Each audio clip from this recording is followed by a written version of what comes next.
इस कार्यक्रम के पुण्यार्चक हैं गुरु भक्त परिवार भारत।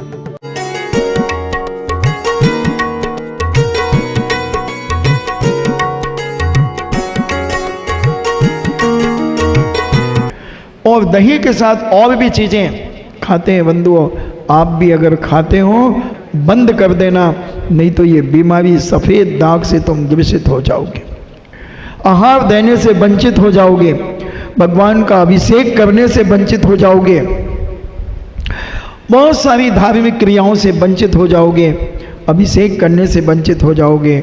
इसलिए खाना ही है।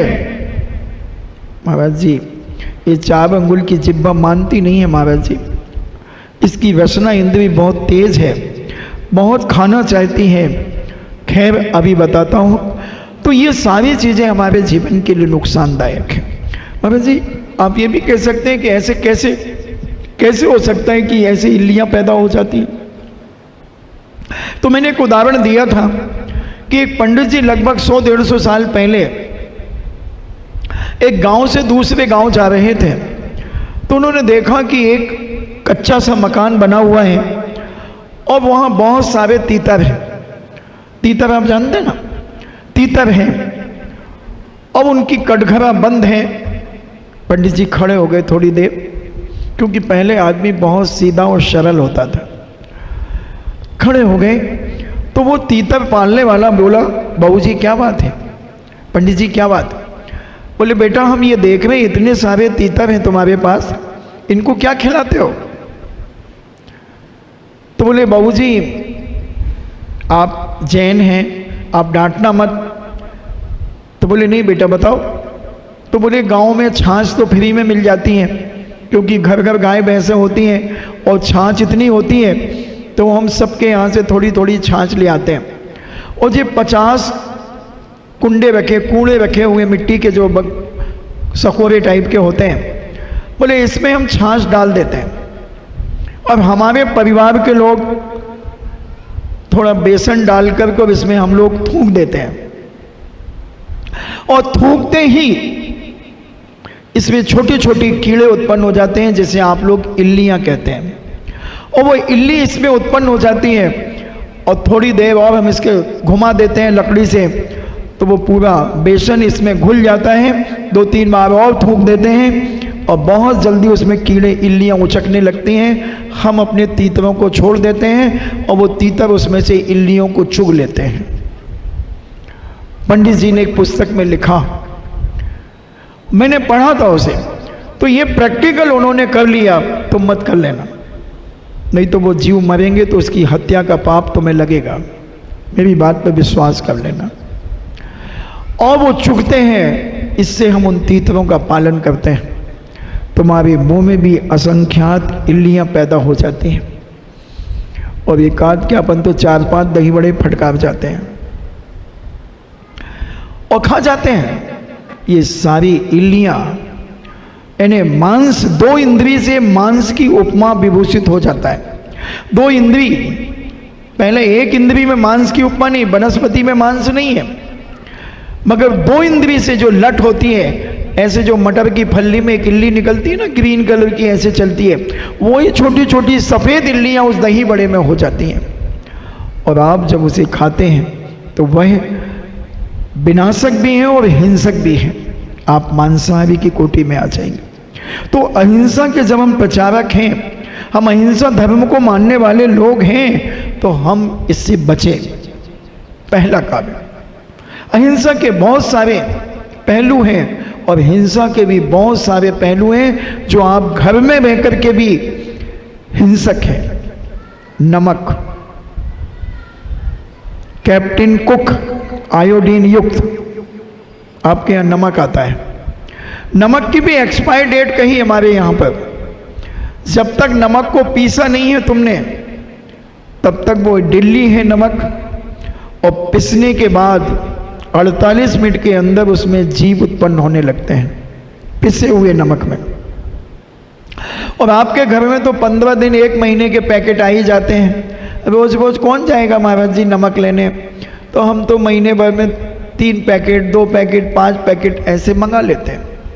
वो जीवों का कलेवर रखा है आपके यहाँ पर। असंख्यात जीव उसमें उत्पन्न हो रहे हैं नमक में। इसलिए नमक को पीस करके आप गर्म कर लें तो 6 घंटे की मर्यादा हो जाती है। चौके वाले सावधान। मैं चाहता हूं कि चौके वाले जरूर प्रवचन सुनने आए। जो चौका लगाने के पहले वो मेरा प्रवचन जरूर सुने। तो नमक की भी एक्सपायर डेट है, केवल दवाई की एक्सपायर डेट नहीं है। हम दवाई खरीदते हैं तो उस ट्यूब पर, उस क्रीम पर एक्सपायर डेट देखते हैं। एक्सपायरी डेट तो देख लो, मगर क्या कभी बिस्कुट के पैकेट की एक्सपायरी डेट देखी?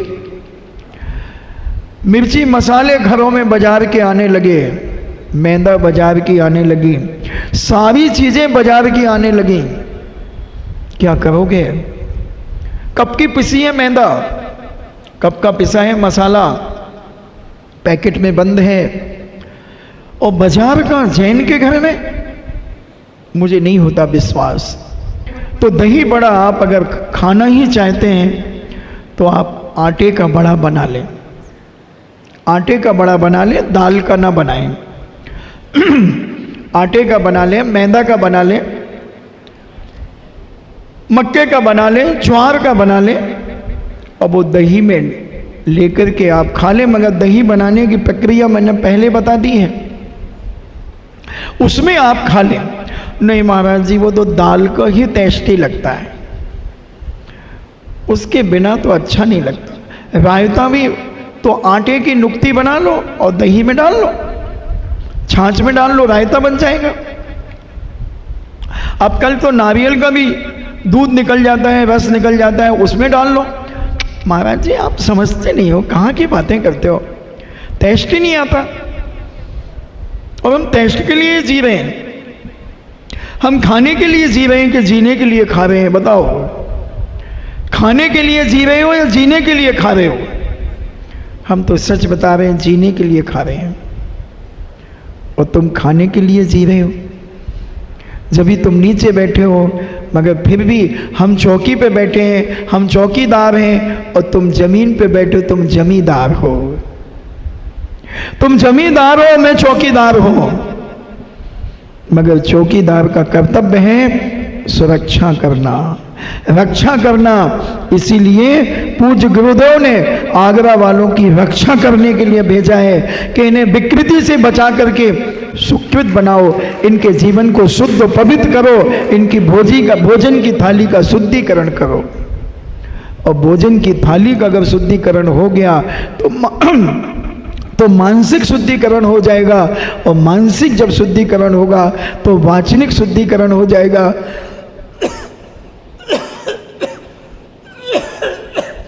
और जब वाचनिक होगा तो शारीरिक शुद्धिकरण भी हो ही जाएगा।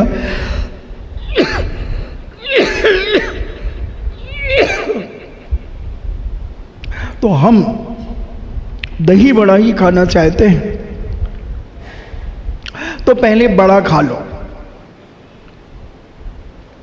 अच्छे चबा करके बड़ा खा लो, मगर बाजार का नहीं। अपने घर में गर्म पानी की मर्यादा बनाकर दाल उसमें फुला लें और मिक्सी को अच्छा साफ कर लें। वैसे मिक्सी पूर्णतः साफ बहुत कम होती है, उसकी जो घिमी होती है वहाँ कुछ ना कुछ आपकी मटेरियल फंसा रहता है और वो फंसा रहता है तो वहाँ जीव उत्पन्न होते रहते हैं। हमारी माताएं पहले सिल होती थी पत्थर की, वो टकी होती थी और उसको बुरुश से साफ करती थी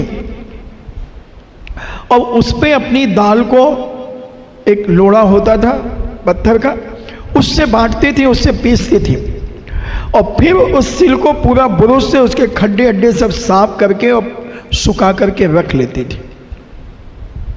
आप बहुत प्रमादी और आलसी हो गई हो, थोड़े से काम में थक जाती हो और कहती हमसे तो नहीं होता।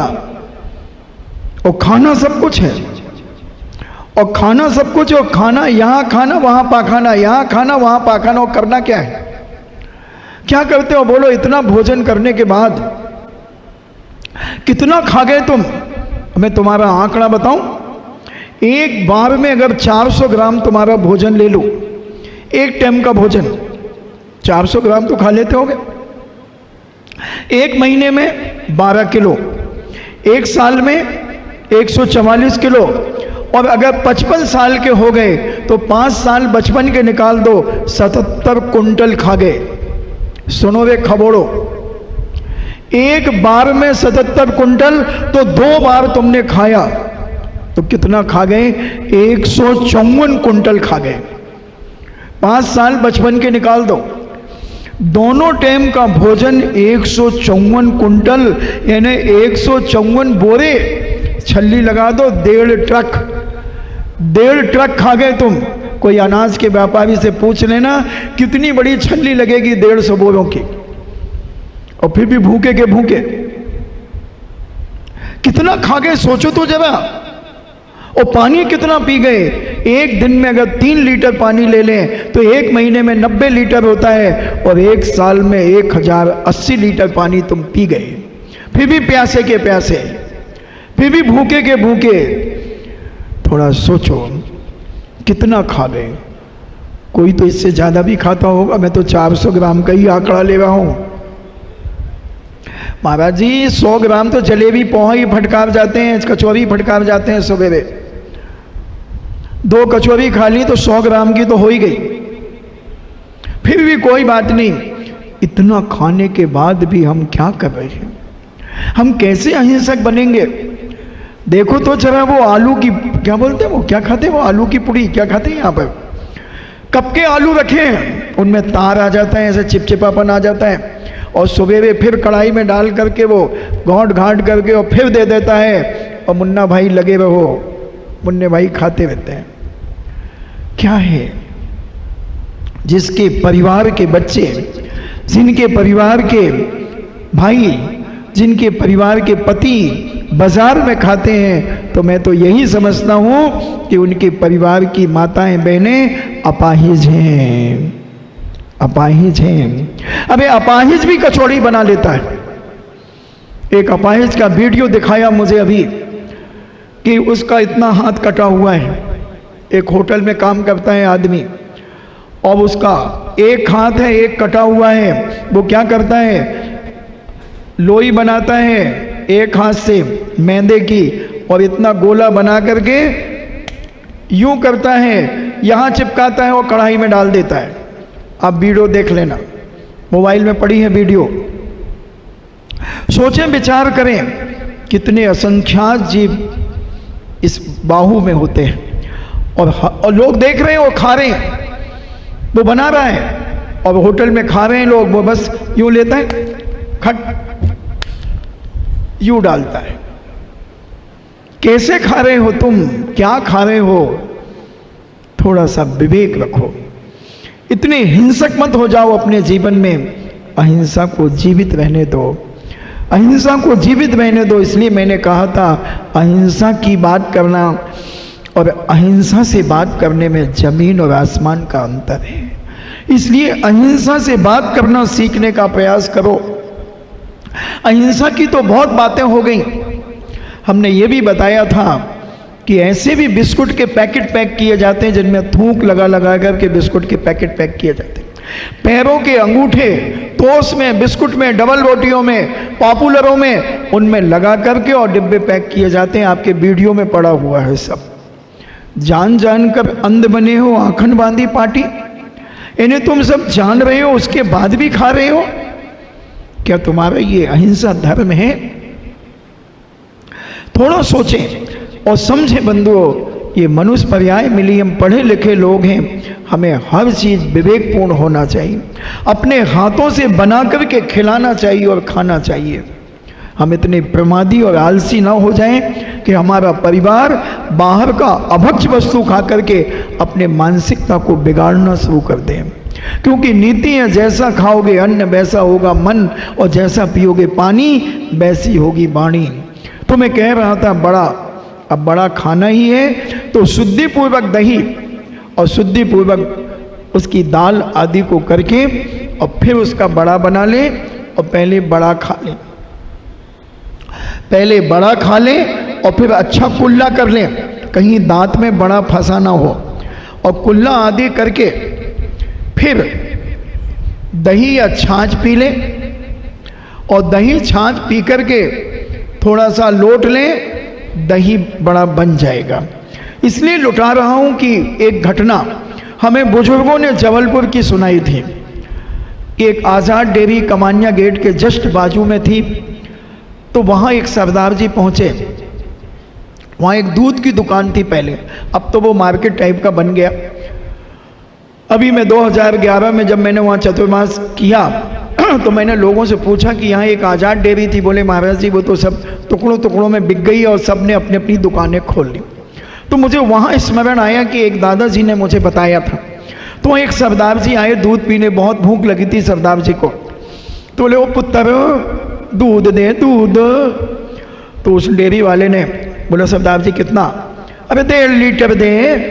अब उसने वो पीतल के उसके पास जार टाइप के थे, उसने 1.5 लीटर दूध लिया और उनको यूं करके गुनगुना कर दे दिया।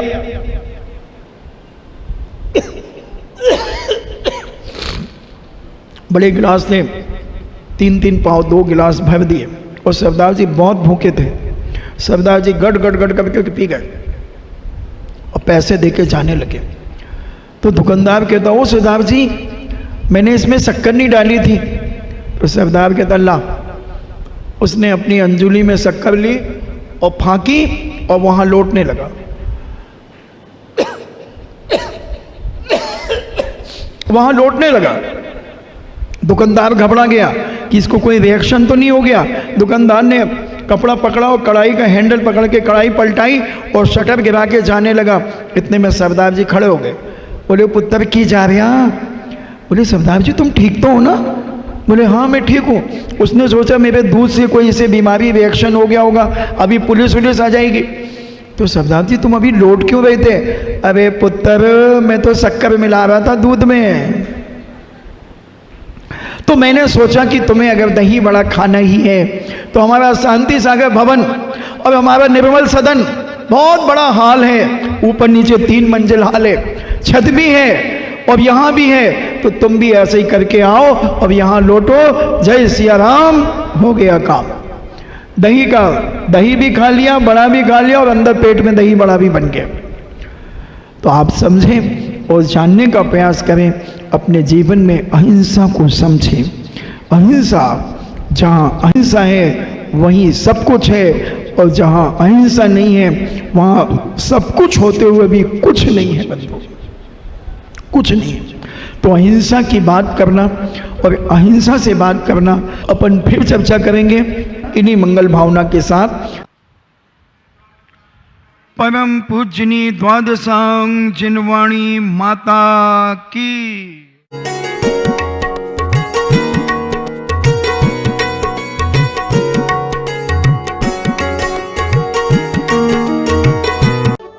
इस कार्यक्रम के पुण्यार्जक थे गुरु भक्त परिवार भारत।